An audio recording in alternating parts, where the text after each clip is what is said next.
வணக்கம். பாலச்சந்திரன் பேசுகிறேன். இன்றைக்கு நம்முடைய பிரதமர் திரு மோடியுடைய 75வது நிறைவு பிறந்த நாள். அவருக்கு நாம் எல்லோரும் நம்முடைய பிறந்தநாள் வாழ்த்துக்களை தெரிவித்துக் கொள்வோம். நம்முடைய 1000 கருத்து வேறுபாடுகள் இருக்கலாம். ஆனால் அடிப்படை மனித பண்புகளிலிருந்து என்றுமே நாம் தவறிவிடக்கூடாது என்பது நாம் எல்லோருமே பின்பற்ற வேண்டிய ஒரு கொள்கை. திராவிட கழகத்துடைய தலைவர் ஆசிரியர் வீரமணி அவர்கள் காஞ்சி சங்கராச்சாரியா ஜெயேந்திர சரஸ்வதி இறந்த பொழுது அவர் எந்த அளவிற்கு ஜெயேந்திர சரஸ்வதியின் கொள்கைகளுக்கு எதிரான கொள்கைகளை கொண்டிருக்கிறார் என்பது நம் எல்லோருக்கும் தெரியும். ஆனால் அந்த நேரத்தில் அவர் இறந்த பொழுது ஒரே ஒரு செய்தி தான் திரு வீரமணி அவர்களிடமிருந்து வந்தது. திரு ஜெயேந்திர சரஸ்வதி மறைவினால் வருந்துகின்ற அவருடைய ஆதரவாளர்கள், அவருடைய பின்பற்றுபவர்கள் அனைவருக்கும் என்னுடைய ஆழ்ந்த அனுதாபங்களை தெரிவித்துக் கொள்கிறேன் என்று அவர் பதிவிட்டிருந்தார். இதுதான் சீரிய பண்பு. அதுபோல் நம்முடைய பிரதமருக்கு இன்று 75வது பிறந்த நாள். அவர் இன்னும் பல்லாண்டுகள் வாழ வேண்டும் என்று நாம் அனைவரும் வாழ்த்துவோம். அடுத்து 75வது ஆண்டு முடிந்தவுடன் தீவிரமான அரசியல் பதவிகளிலிருந்து ஓய்வு பெற்றுவிட வேண்டும் என்று ஒரு கொள்கை உள்ளதே என்ற ஒரு பேச்சு பரவலாக அடிபட்டு, பிஜேபியில் RSSல் அப்படி ஒரு கொள்கை உள்ளதே என்ற பேச்சு பரவலாக அடிபட்டுக் கொண்டிருக்கின்றது. ஆனால் இதை அடிப்படையாக சென்று பார்த்தோம் என்றால், திரு மோடி அவர்களுடைய வசதிக்காக இப்படிப்பட்ட ஒரு நடைமுறை அந்த நேரத்தில் உருவாக்கப்பட்டது என்பதுதான் உண்மை.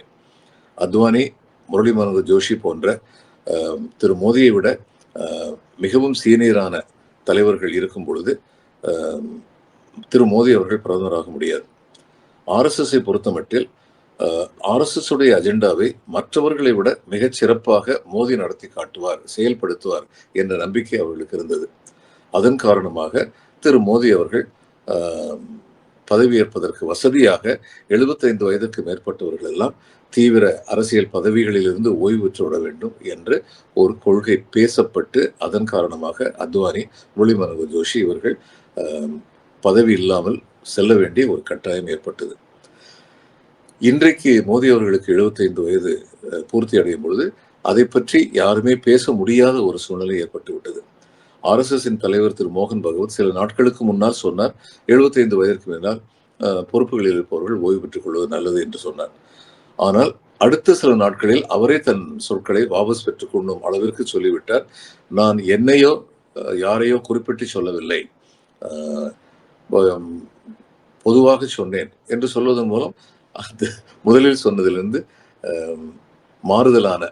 அடிப்படை மாறுதலான ஒரு நிலையை எடுத்துக்கொண்டார். திரு மோடி அவர்களுடைய பொலிட்டிக்கல் ஹிஸ்டரி, அவருடைய அரசியல் வாழ்வு எப்படி இருக்கிறது என்று நாம் பார்த்தோம் என்றால், அவர் பெரும்பான்மை வாக்குகள் தனக்கு தேவை, அதே சமயம் பொருளாதார பலம் பெற்றோரின் ஆதரவும் தனக்கு தேவை. இந்த இரண்டும் தான் என்றென்றும் நிரந்தரமாக தன்னை பதவியில் அமர்த்தி வைக்கும் என்ற கொள்கையுடையவராக குஜராத்தில் முதலமைச்சராக இருந்தார் என்பது தெளிவு. அதை தவிர எப்படி எத்தகைய அளவில் தன்னை பற்றி விளம்பரப்படுத்திக் கொள்ள வேண்டும் என்பதும் அவருக்கு நன்றாக தெரிந்திருந்தது.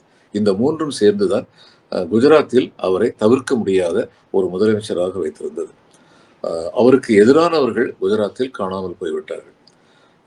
அவருக்கு மேலிடத்தில் உள்ளவர்கள் அவருடைய செயல்களை குற்றம் காண முடியாத அளவிற்கு அவர்களை கவனித்துக் கொண்டார். உதாரணமாக அத்வானி காந்தி நகர், குஜராத்தில் உள்ள காந்தி நகர் தொகுதியில், நாடாளுமன்ற தொகுதியில் போட்டியிடுவார். அங்கு அவர் போக வேண்டியதே இல்லை. லட்சக்கணக்கான வாக்கள் வித்தியாசத்தில் அவர் வெற்றி பெறும் அளவிற்கு அவருடைய வெற்றியை திரு மோடி அவர்கள் உறுதி செய்து விடுவார். இதன் காரணமாக அத்வானி திரு மோடி அவர்களை பற்றி மற்றவர்கள் சொல்லும் குறை புகார்களை அதிகமாக கண்டுகொண்டதில்லை என்பது உண்மை.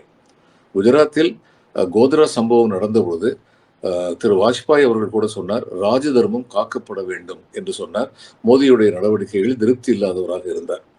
ஆனால் அத்வானி போன்றவர்கள் மிக உறுதியாக மோடியின் பக்கம் நின்றார்கள். இப்படி மேலிடத்தின் ஆதரவை பெற்றுக்கொண்டு தான் மட்டுமே இங்கு சரியான தலைவர் என்ற பிம்பத்தை ஏற்படுத்தி கொண்டு கார்ப்பரேட் செக்டாரின் பொருளாதார வலிமை பெற்றவர்களின் அவர்களுக்கு செய்து கொடுக்கும் வசதிகளின் மூலம் அவர்களுடைய முழு ஆதரவை பெற்றுக்கொண்டு ஹிந்துத்துவா என்ற தியரியை சொல்லி அதன் காரணமாக முஸ்லிம்களுக்கு எதிரான ஒரு மனநிலையை ஏற்படுத்தி முஸ்லிம்ஸ் வெர்சஸ் ஹிந்துஸ் என்ற தோற்றத்தை ஏற்படுத்தியதன் காரணமாக ஹிந்துஸ் என்பவர்கள் பெரும்பான்மையோர் தனக்கு ஆதரவாளர்களாக மாறும் ஒரு சூழ்நிலையை ஏற்படுத்தி குஜராத்தை வெற்றிகரமாக தன்னுடைய ஆட்சிக்கு கீழ் கொண்டு வந்தார், தன்னுடைய கட்டுப்பாட்டின் கீழ் கொண்டு வந்தார்.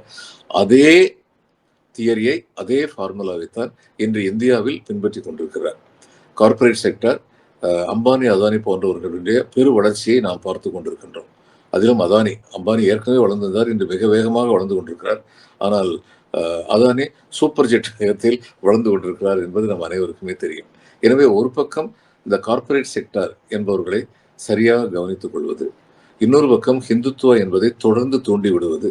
சென்ற தேர்தல் சமயத்தில் அவர் சொன்னார், உங்களிடம் 2 பசுக்கள் இருந்தால் அதில் ஒரு பசுவை வெளிநாட்டிலிருந்து சட்டவிரோதமாக குடியேறிய ஒருவருக்கு இந்த காங்கிரஸ் கட்சி கொடுத்துவிடும் என்று சொன்னார். இது மிக மிக அருவருப்பான ஒரு பேச்சு. ஆனால் சொன்னார், அந்த ஹிந்துத்துவ அடிப்படையில் சொன்னார். அடுத்து தன் சுய விளம்பரம் என்பதில் மிகப்பெரிய வெற்றியை கண்டிருக்கிறார் திரு மோடி அவர்கள். கொரோனா இல்லை என்று கொரோனாவுக்கு தடுப்பூசி போட்டிருக்கிறோமே, அந்த தடுப்பூசி போட்டதன் சான்றிதழில் கூட திரு மோடி அவர்களுடைய படம் இருக்குமாறு பார்த்து கொண்டார். தெருவெங்கும், வீதி எங்கும், நகரெங்கும், கிராமம் எங்கும் அவருடைய படம் மட்டும்தான் இருக்கும் என்ற அளவில் பார்த்து கொண்டார். அதன் காரணமாக தேச அளவில் இன்று யாராவது ஒரு அரசியல் தலைவருடைய முகம் உடனடியாக கண்ணில் தென்படும் என்றால் அது மோடியின் முகம்தான் என்ற சாதனையை ஏற்படுத்தி விட்டார். இத்தகைய சாதனைகள் எதற்காகவும் அவரை நாம் வாழ்த்தப் போவதில்லை. இவை எல்லாமே இந்தியாவிற்கு கேடு விளைவிக்கக்கூடிய சாதனைகள். இவைகள் சாதனைகள் அல்ல, இந்தியாவின் வேதனைகள். எனவே திரு மோடி அவர்கள் திருந்துவார், தன் பாதையை மாற்றிக்கொள்வார் என்ற நம்பிக்கை எனக்கு கொஞ்சம் கூட கிடையாது. இந்த பாதை வெற்றி காணும் என்று எண்ணுகின்றார். அந்த நம்பிக்கையை முறியடிக்க வேண்டியது இந்திய மக்களுடைய கடமை. இந்தியா அனைவருக்கும் சொந்தமானது என்பதனை ஆழமாக, அழுத்தம் திருத்தமாக ஒவ்வொரு தேர்தலிலும் சொல்ல வேண்டியது இந்திய மக்களுடைய கடமை என்று கூறி முடிக்கின்றேன். நன்றி, வணக்கம்.